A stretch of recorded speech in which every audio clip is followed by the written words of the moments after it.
So how do we bridge the toxic divide? Well, that's a $64,000 question, and I don't know that anyone really has an answer. But historically, and as you think about it, it starts with respect and communication. These are relationships. It's like any relationship. I used to, as an attorney, I used to handle some divorces, and when people would get angry with each other, every fight, every argument did damage to the relationship. Every hostile, disrespectful comment did damage to the relationship. And that's some of where we are politically. We need to respect each other, listen to each other, and look for common ground. Democracy, freedom is not about getting your way all the time. It's about respecting the rights and freedom of all the citizens and about working together to create a country that is a product of compromise. And we've gotten away from that on both sides. I think it's a little bit of trying to find the common ground and listen and learn to move forward. So my classic example of this is, I say we need foundational jobs, we need to grow that sector of the economy.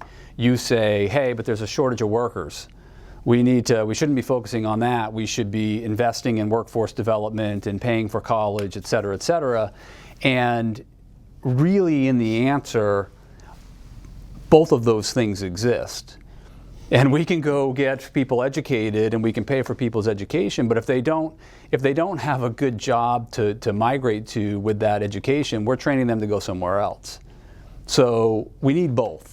And I think that's a pretty classic example, because what a lot of people do is they look for the reason to settle on what they want, and then I'm gonna listen to you just enough to frame my response so that it suits my needs, and off I go to the races. Well, exactly. And we never really accomplished anything. But you said look for common ground, and that's what's missing here.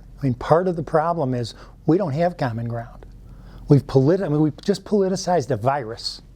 If you'd said to me 20 years ago we were going to politicize a virus, I'd have thought you were crazy. But we managed to do it. Virtually every issue now is politicized. And when you say politicized, that means tribal. It means us versus them. It means right versus wrong.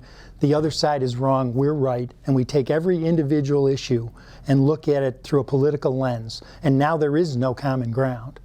And so part of that also is depoliticizing these issues, trying to get past them, getting back to respecting facts and science and truth, and looking more complexly at complex issues, and realizing that in a lot of cases there's some truth on both sides that does reveal common ground if you're willing to get past the politics and past the hostility and past the demonization.